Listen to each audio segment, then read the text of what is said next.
Mateo 14, 22. Enseguida obligó a sus discípulos a entrar en la barca e ir delante de él a la otra orilla, entre tanto que él despedía a la multitud.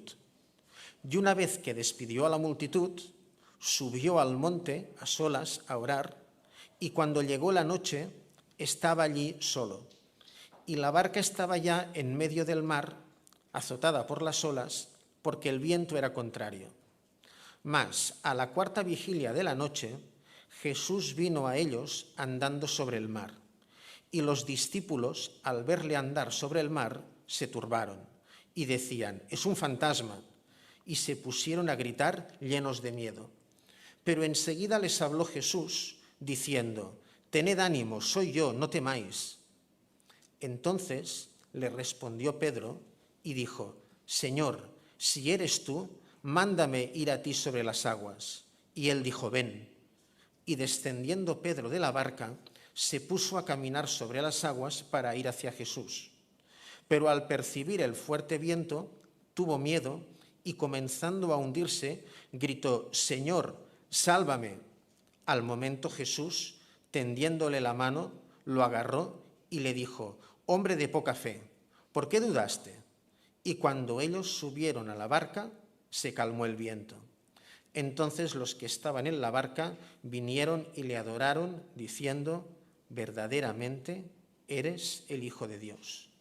Y hoy el título de la predicación es Los retos de la fe, y está a cargo de nuestro hermano y anciano de esta iglesia, Rubén Galsará. Rubén, adelante.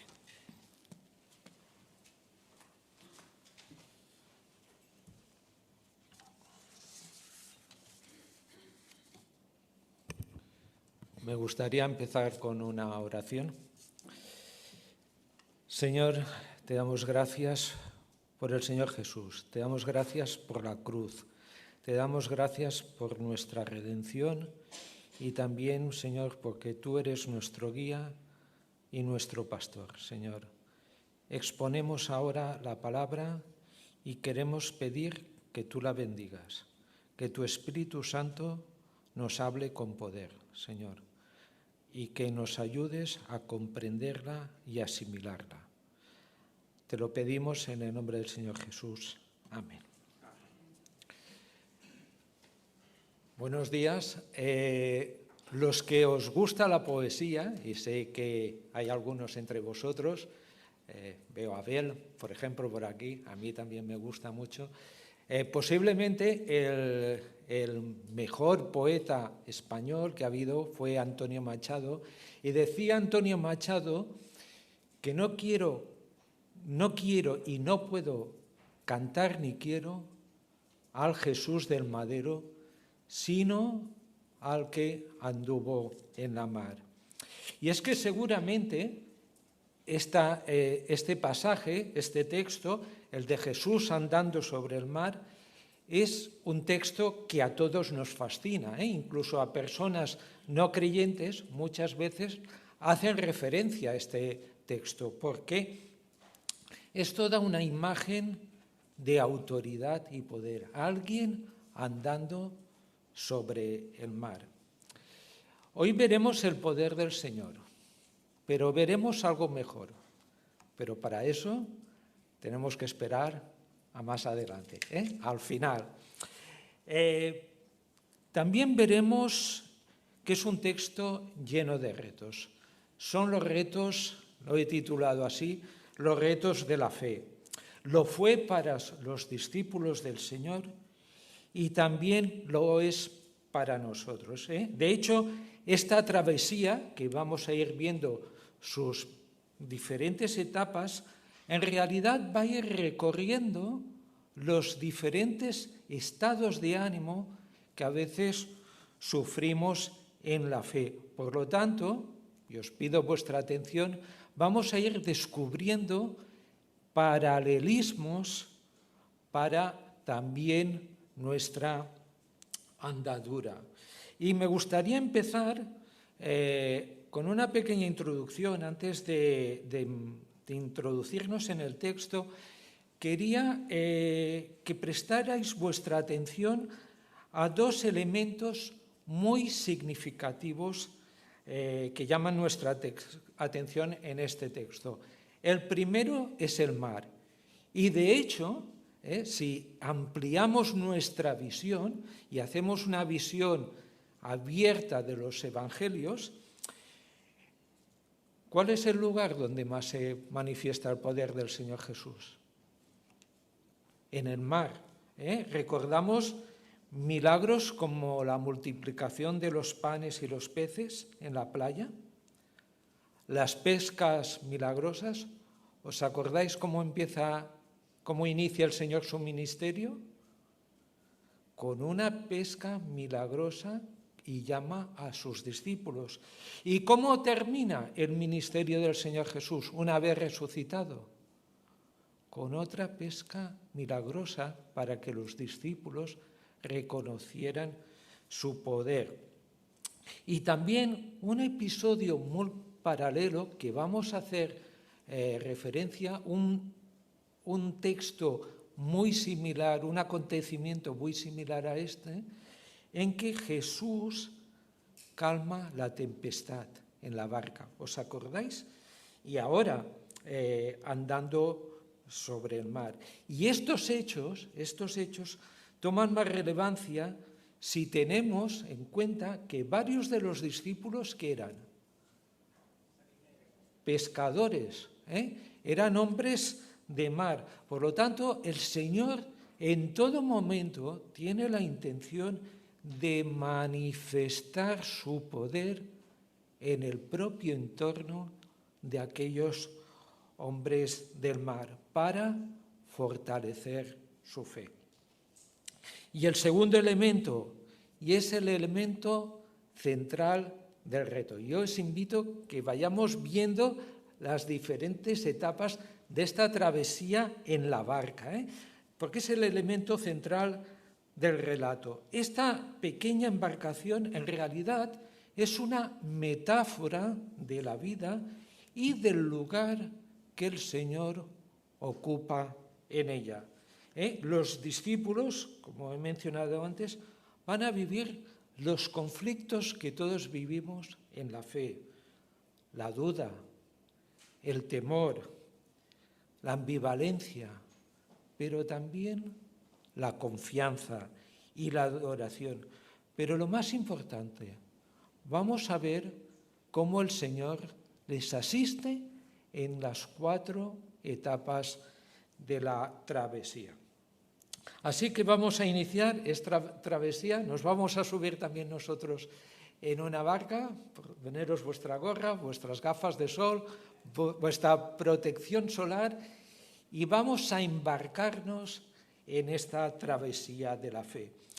Y vamos a la primera etapa, podemos pasar a la siguiente diapositiva. La primera etapa, subiendo a la barca sin Jesús, son enviados. Dice el texto, enseguida, y luego veremos el por qué es enseguida, hizo que los discípulos subieran a la barca y fueran delante de él. Y bien, podemos hacernos 2 preguntas que seguramente cuando leemos el texto alguno de vosotros se habrá hecho. ¿Por qué el Señor les envía solos? ¿Por qué el Señor se va solo a orar en la montaña y ellos en el bravo mar? Señor, ¿no podrían haber ido a orar contigo y luego todos subir a la barca? Creo que podemos vislumbrar 2 motivos. El primero es que en el milagro anterior, por eso el texto empieza en este enseguida, en el milagro anterior y muy trascendente de la multiplicación y de los panes y de los peces, nos dice el evangelista Marcos que los discípulos no habían entendido lo de los panes por cuanto estaban endurecidos en sus corazones. ¿Os acordáis de este pasaje? La multitud ve que el Señor les da pan y dicen, este es el Mesías que queremos, este es el Mesías que necesitamos, este es el Mesías que nos gusta, que nos dé pan, que nos libere de la esclavitud del Imperio Romano. Por eso es aclamado el Señor. Pero los discípulos tampoco habían entendido el verdadero significado del reino. Habían endurecido sus corazones y se habían contagiado de ese clamor de la multitud. Pero en segundo lugar, y más importante, es que en el mismo entorno, en el mar, los discípulos habían vivido un episodio similar, en que estando Jesús con ellos en la barca, ¿qué ocurre? Empieza el viento, empieza la tempestad y los discípulos claman al Señor: Señor, despierta. ¿Y qué les dice el Señor después de calmar la tempestad? Hombres de poca fe. Ahora tenían delante una nueva travesía, una segunda prueba de fe en el mar, pero esta vez un más difícil todavía, sin Jesús en la barca. Me acuerdo, los que me conocéis mucho, sabéis que añoro mucho a mi padre, no solo porque fuera mi padre, sino que para mí fue un pastor, un consejero ideal. Y algo que me decía siempre mi padre, de bien joven, y que luego entendí, dices, a veces el Señor, cuando pasas una prueba o una circunstancia y no has querido depender de Él, o no has querido ir por donde Él quería, te vuelve en el tiempo a querer volver a pasar. No sé si tú has vivido esta realidad, yo sé. Y eso era lo que el Señor quería con los discípulos, una segunda oportunidad. Los discípulos necesitaban madurar su fe. Ahora bien, ¿estaban solos? Quizás la pregunta, podéis decir, ostras, Rubén, ¿qué estás diciendo? Si él estaba en la montaña y ellos en el mar. El Señor Jesús pasó mucho tiempo en oración y especialmente en los momentos más críticos de su vida. Los 3 momentos, ¿recordáis? En las tentaciones que hace el Señor Jesús antes de ser tentado en el desierto por Satanás. 40 días ayunando y orando. Después, en el episodio que hemos mencionado, cuando le quieren hacer rey la multitud, tras la multiplicación de los panes y los peces, lo hemos visto. El Señor se retira a orar, a estar solo con su Padre. Y en este tercer episodio, en el camino en la cruz, es precisamente en este momento, en la más larga de las súplicas del Señor, ¿recordáis? Juan 17. ¿Cuál es el contenido de la oración del Señor? El Señor ora por sí mismo, pero también por sus discípulos, que su fe no falte, y también por la Iglesia universal. Por lo tanto, no debemos desvincular la decisión del Señor de enviarles solos al mar con el cuadro de Jesús orando solo en el monte por sí mismo, pero también por sus discípulos en el tormentoso mar. Y creo que debemos pararnos aquí un momento. ¿Estamos interiorizando la perspectiva correcta? De la misma manera que en este relato nunca debemos olvidar que el Señor Jesús está hoy muy ocupado con nosotros, ejerciendo un sacerdocio inmutable de intercesión. Nos dice Hebreos 7:25 que el Señor Jesús está viviendo siempre para interceder por ellos. ¿Quiénes son ellos? Sus hijos. Él está viviendo intercediendo por nosotros. Y eso nos tiene que hacer ver que Dios siempre, siempre está presente.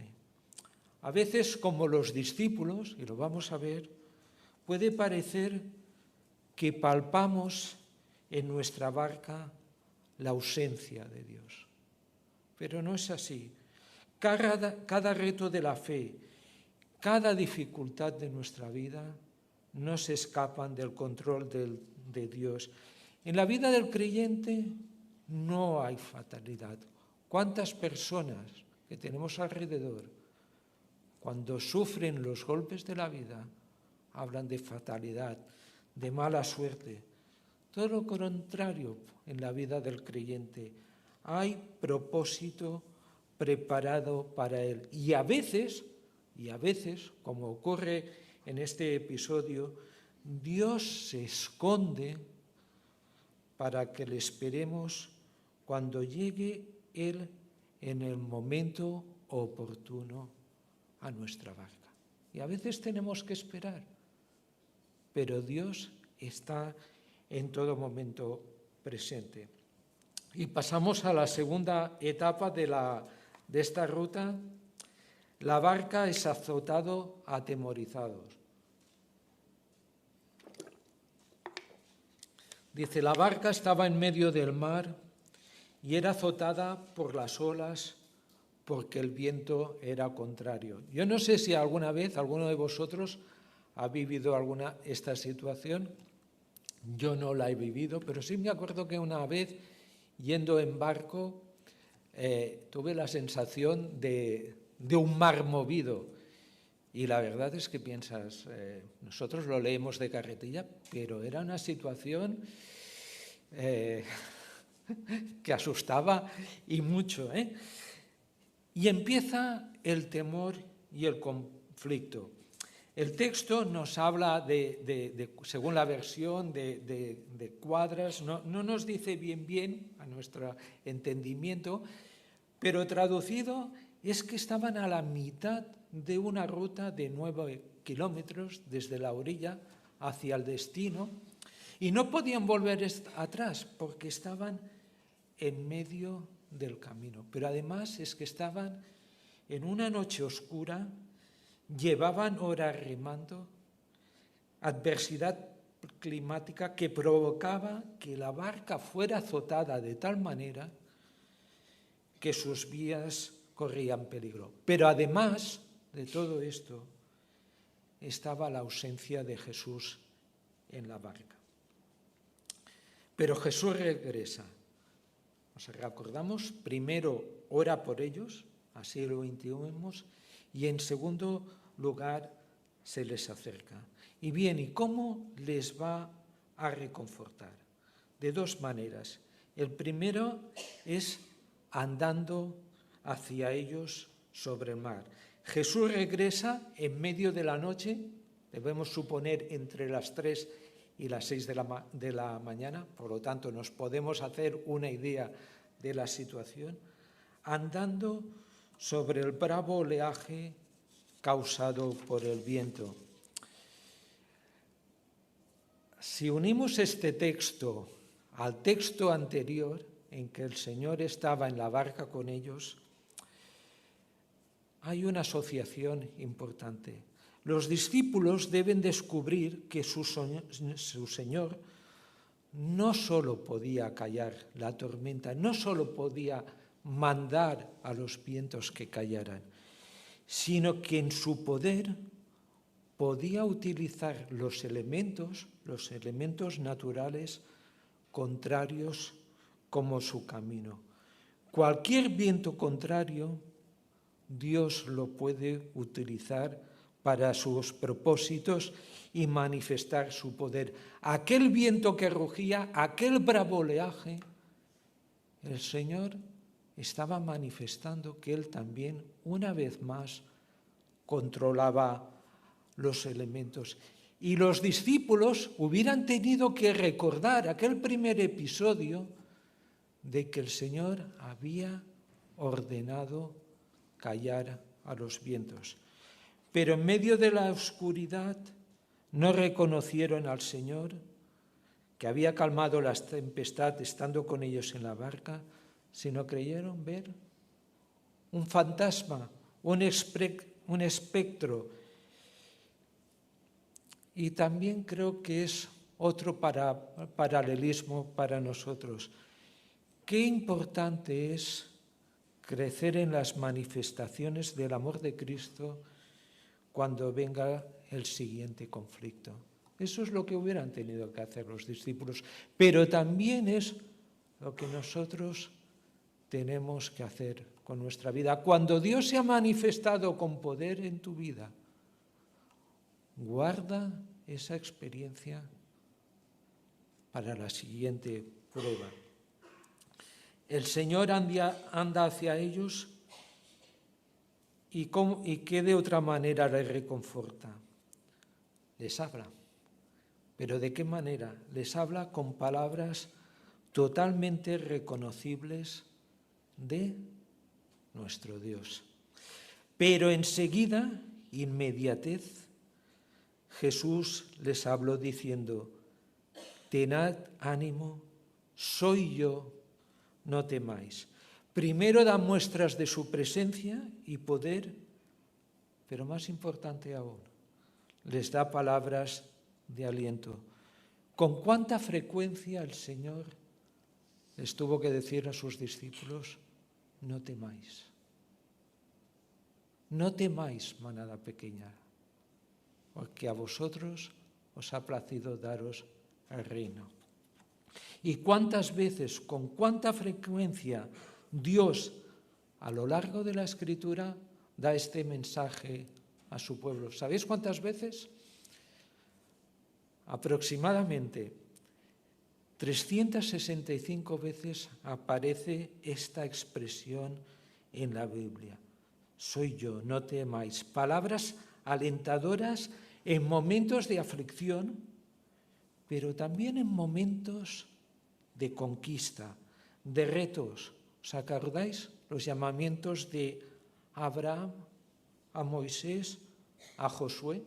Seguramente el que tenemos más fresco: no temas ni desmayes, porque Jehová estará contigo donde quiera que vayas. Son palabras vitales para su pueblo. En momentos de prueba, en momentos de aflicción, pero también en momentos de retos, cuando Dios propone algo en tu vida. Dice Isaías: así que no temas, porque yo estoy contigo. No te angusties, porque yo, Yahvé, yo soy tu Dios.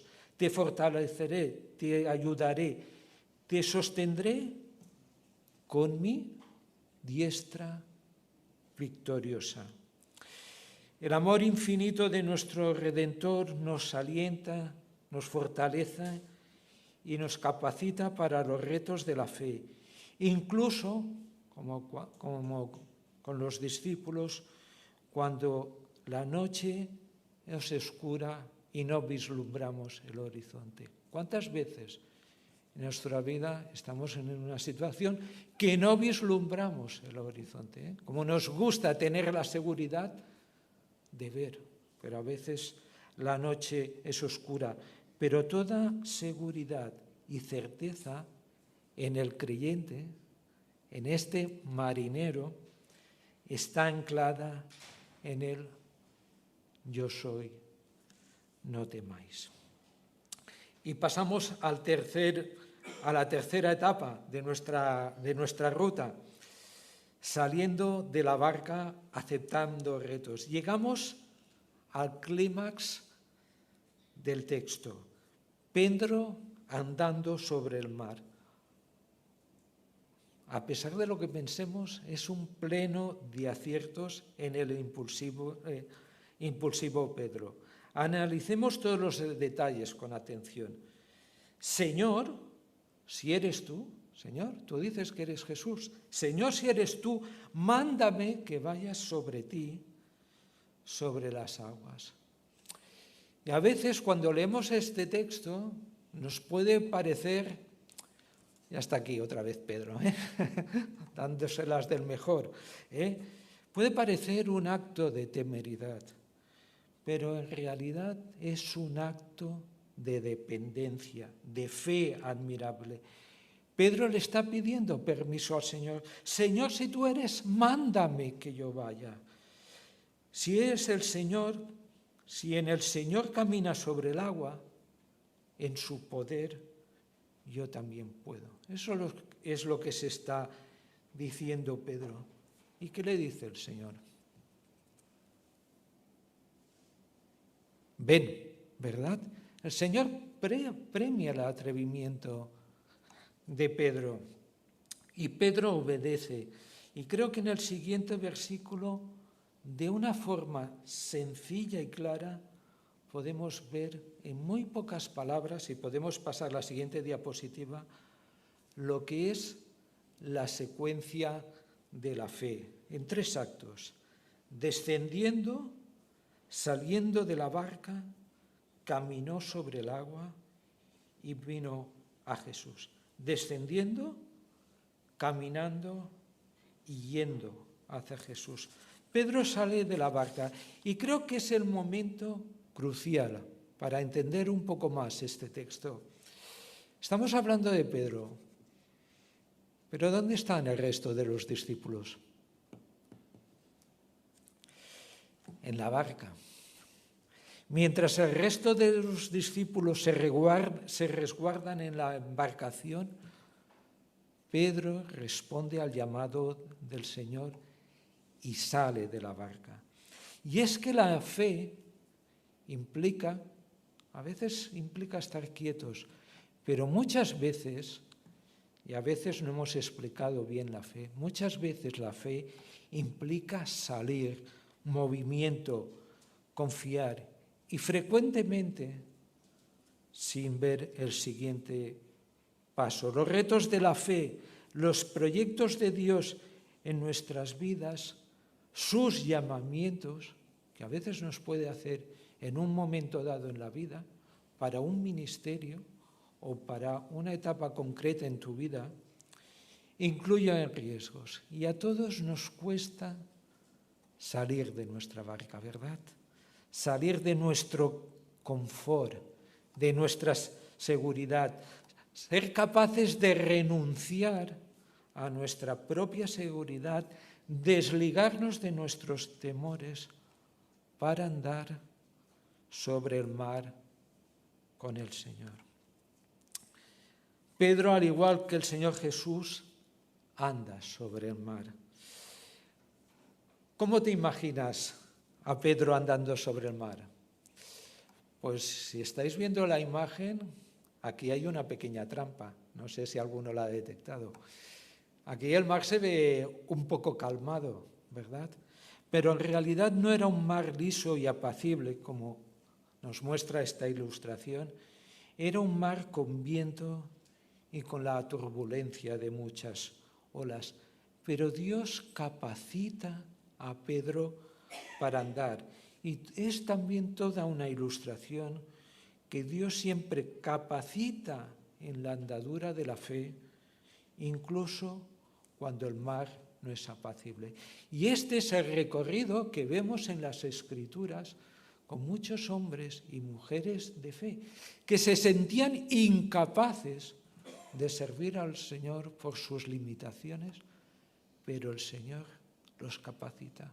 Un Moisés tartamudo, Dios lo utiliza como su voz, como su portavoz delante de Faraón. Y podríamos seguir. Un pastor de ovejas como David es hecho rey y es hecho símil, un paralelo al Señor Jesús. Podríamos continuar. Dios nos capacita en la andadura de la fe. Y en tercer lugar, Pedro va hacia Jesús. Qué interesante esto, qué interesante. Pedro no mira en un principio a las olas, sino camina con fe en la dirección precisa. ¿Hacia dónde mira? hacia el Señor. Como diría Hebreos, Pedro hace suyas las palabras de Hebreos: puestos los ojos en Jesús, el consumador de nuestras fe. Puestos los ojos en Jesús, dice otra versión, el pionero de nuestra fe. Qué importante es mirar al Señor cuando el mar ruge y no mirar a los lados. Pedro confió, pero al mismo tiempo que hemos visto el proceso de la fe, y podemos pasar la siguiente diapositiva, Pedro duda. Y vemos el retroceso de la fe. Podemos ver la secuencia de la duda también en 3 actos. Viendo la fuerza del viento, tuvo miedo y empezó a hundirse. Llega el hundimiento. Mientras concentraba su atención en el Señor Jesús, todo fue bien. Pero cuando vuelve su mirada hacia el viento, se hunde. Y es que la fe queda paralizada y suplantada por el temor. ¿Y cuántas veces esto puede ocurrir en nuestra vida?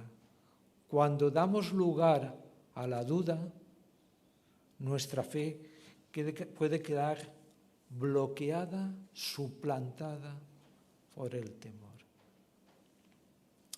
El viento es toda una metáfora de la dificultad. A veces iniciamos un reto ilusionante. A veces aceptamos un llamado de Dios, parece que todo es maravilloso, pero llega el viento y las olas de la adversidad, de decisiones difíciles, y somos tentados a mirar atrás y a retroceder. ¿Os acordáis quién hizo esto? Pues el pueblo de Israel. Liberados del hombre más poderoso del mundo, del Señor de la tierra, de Faraón, los mares son abiertos para que el pueblo pase y empieza el desierto. Empieza la aridez del desierto. Caminar. Y empieza el maná insulso. ¿Y qué dicen los israelitas? Señor, ¿cómo nos acordamos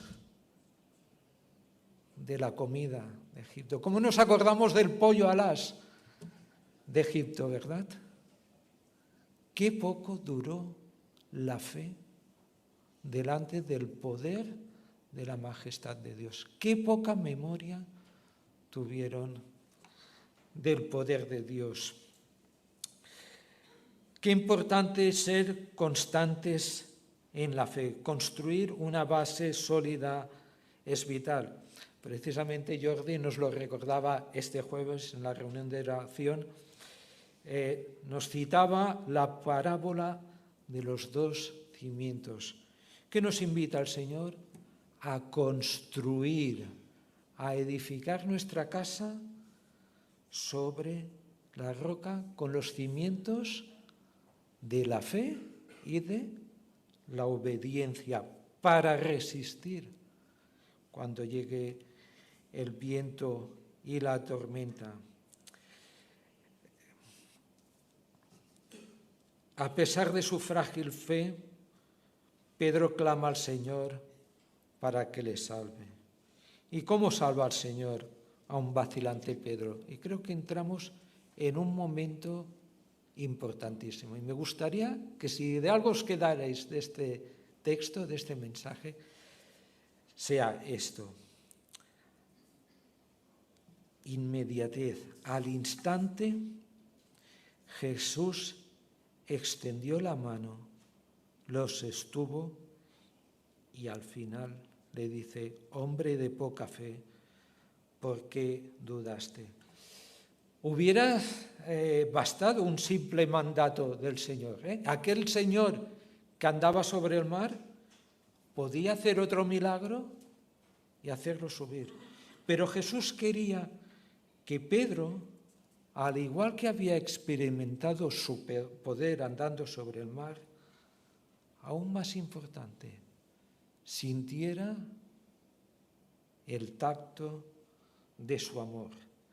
Le extiende la mano, su diestra victoriosa, recordáis el texto de Isaías que hemos leído, y le sostiene.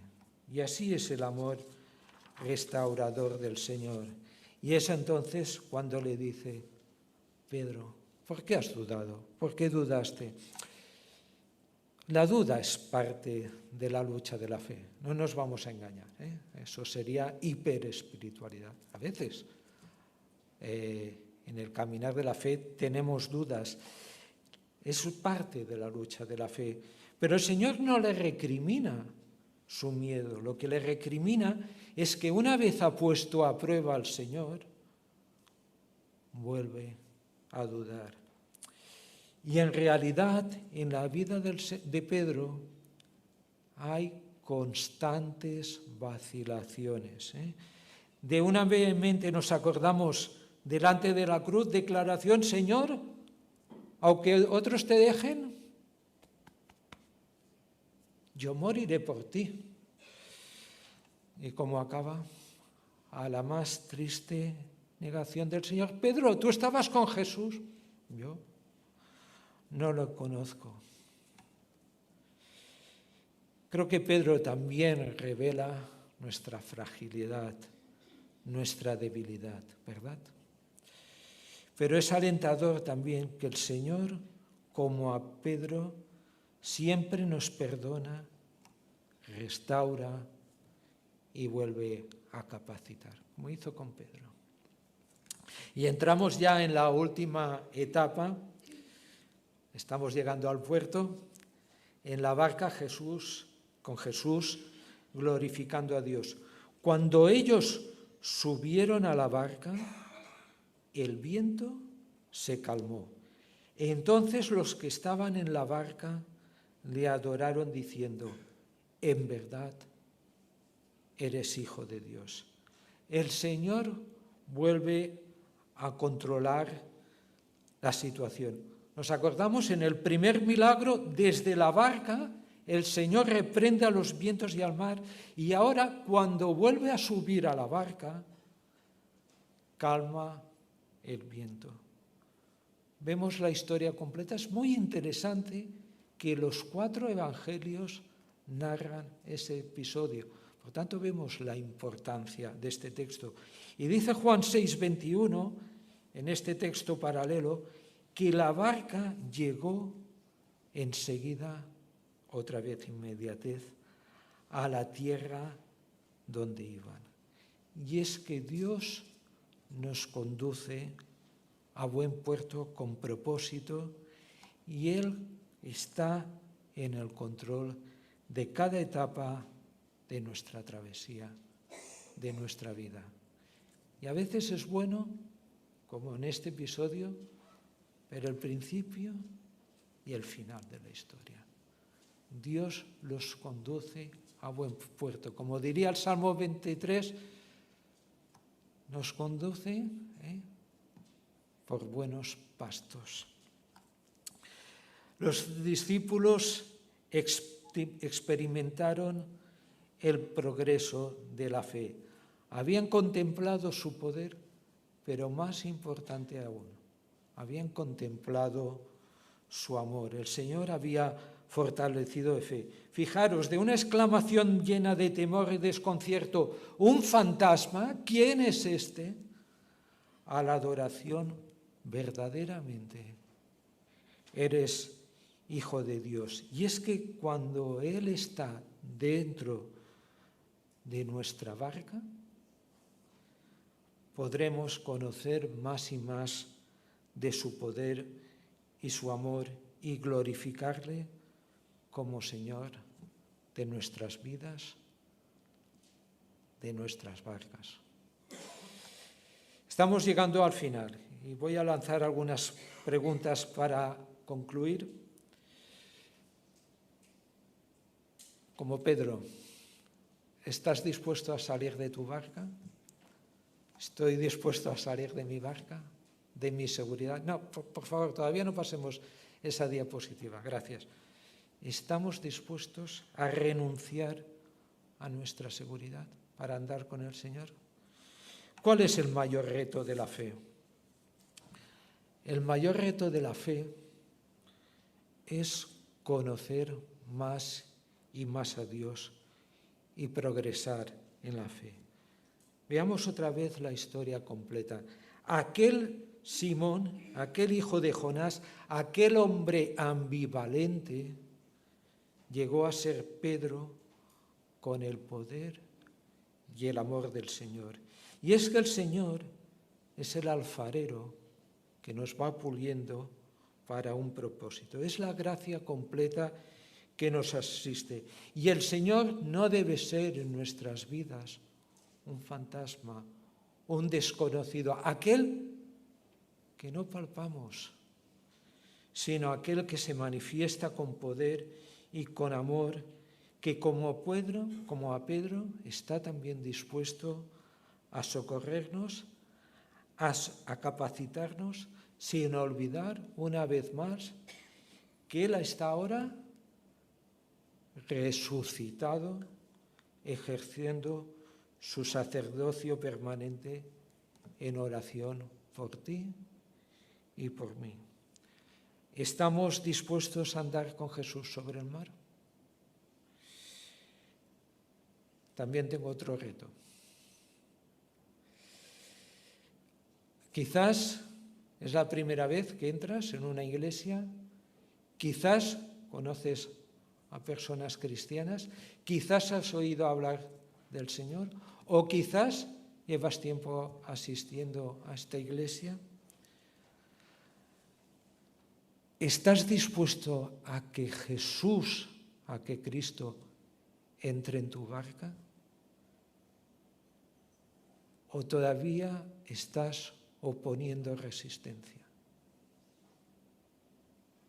Creo que es un texto inspirador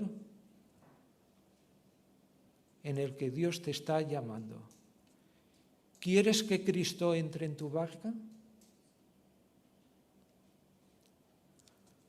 Veo alguna cara nueva. ¿Quieres que Cristo entre en tu barca? Y me voy a atrever más. ¿Quieres que oremos por ti? Te pido, nadie te va a mirar, que si quieres alces tu mano y nos gustaría orar por ti. A lo mejor no lo tienes todo claro, pero ¿quieres conocer más al Señor? ¿Quieres que oremos por ti?